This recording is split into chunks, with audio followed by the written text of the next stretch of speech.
कि डॉक्टर भगवान का स्वरूप होता है, डॉक्टर भगवान होता है। और वही डॉक्टर जब भगवान बनकर काम करता है तो भगवान भी सुन लेता है। हालांकि इलाज करना इनका काम है और शिफा देना ये खुदा का और भगवान का काम होता है। भर्ती किया सरघाटी हॉस्पिटल, वहाँ रेफर कर दिया गया। गया रेफर किया, वो भी वहाँ रेफर कर दिया गया से पटना के लिए। तो पटना रेफर किया तो रांची चल गया, रांची भी रेफर कर दिया। लास्ट में तो कह रहा था कि एकदम बिल्कुल ही नहीं बचेगा, से कहे रुपया लगा रहा है।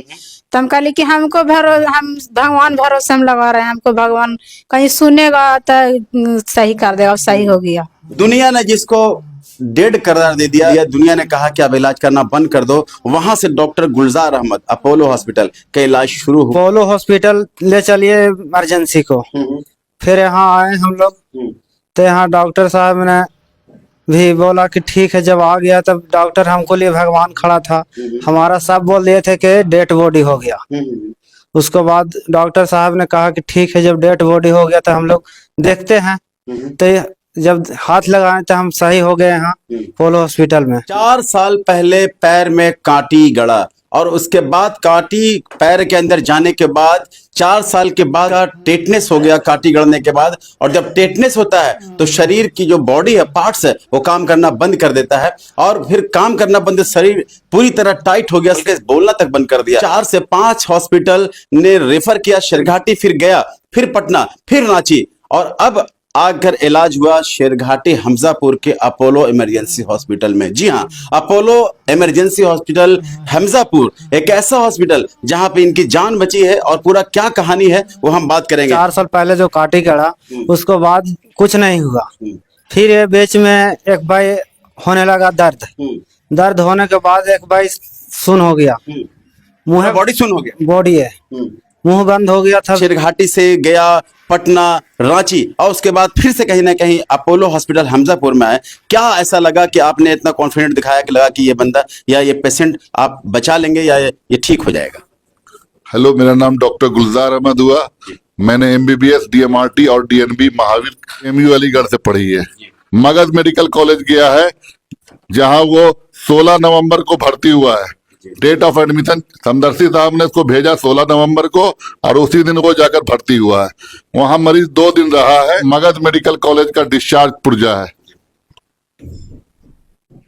ये मगध मेडिकल कॉलेज का डिस्चार्ज पुर्जा है, जिसमें डेट ऑफ एडमिशन आप देखेंगे 16 नवंबर क्लियर कट है और डेट ऑफ डिस्चार्ज 18 नवंबर है। वहां इनको एक इंजेक्शन लगाया गया है। इंजेक्शन टेटग्लोब 2000 इंटरनेशनल यूनिट लगाया गया है।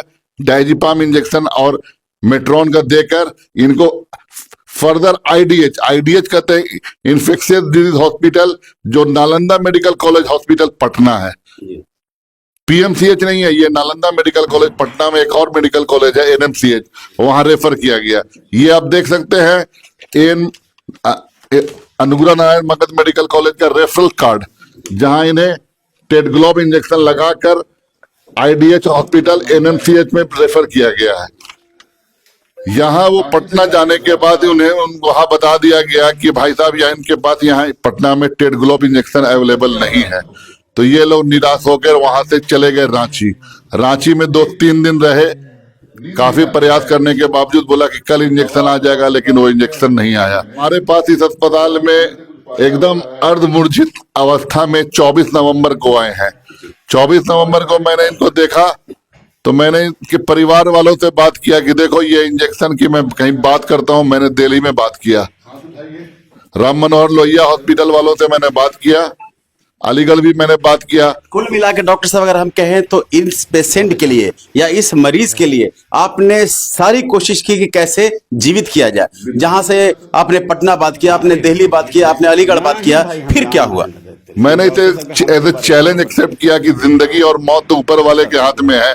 अगर ये इंजेक्शन मिल जाता है और प्रॉपर डोजिंग में इसको दे दिया जाए तो इसकी जान बचाई जा सकती है। शुरू में जब आप ये आया था, उसका वीडियो आप देखेंगे, इसका सिर्फ लॉक जॉ था, मुंह खुला का खुला था, पूरा शरीर धनुष की तरह ऐठा हुआ था। पूरे शरीर का एकदम टोन खत्म हो गया था, ना हाथ में मोड़ सकता था, ना पैर मोड़ सकता था। इसको हमने भर्ती करके सबसे पहले डायजिपाम लगा के सीडेट किया, मेरोपिनाम लगाया, मेट्रोनिडाजोल लगा के एल्बुमिन दिया, और टेड ग्लोब का 2000 पावर लगाते ही मैंने दिल्ली बात करके वहां से मंगवाया, इंजेक्शन मंगवाया। इंजेक्शन 2 घंटे के अंदर बाई फ्लाइट पटना आ गया। पटना से आने में, सिरघाटी आने में 4-4.5 घंटा लगा है। मतलब यह है कि बाई फ्लाइट दिल्ली से पहले पटना आता है इंजेक्शन। आप समझिए, पहले इंजेक्शन दिल्ली से बाई फ्लाइट पटना आता है, फिर पटना से शेरघाटी 4.5 घंटे के बाद आता है इंजेक्शन। आप ये समझ सकते हैं डॉक्टर के लिए कितना बड़ा चैलेंज था इनकी जिंदगी बचाना, और इनकी जिंदगी को कैसे बचाया गया आप इस वीडियो में भी आप देख रहे होंगे। मांझी राकेश मांझी शेरघाटी अनुमंडल के चापी पंचायत के नीमा के रहने वाले हैं। राकेश मांझी, जिनकी जरा खड़ा हुई है राकेश मांझी जी, जैसा चल के दिखाइए। अभी आपको कोई तकलीफ तो नहीं है? नहीं हैं? नहीं। आप बिल्कुल अच्छे से बात कर ले रहे हैं, बिल्कुल चल ले रहे हैं। चल ले रहे क्या हैं। ऐसा लगा था पहले कि हम जिंदा हो पाएंगे ठीक से, मतलब सीधे चल पाएंगे? ये तो भरोसा नहीं था।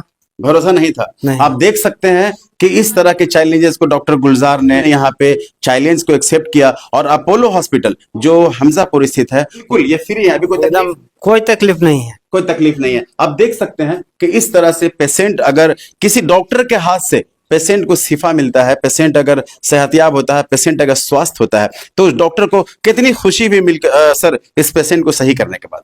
जी, मुझे बहुत खुशी है कि ऊपर वाले की कृपा से और मेरी मेहनत रंग लाई। इमरजेंसी के लिए 24/7 अवेलेबल है।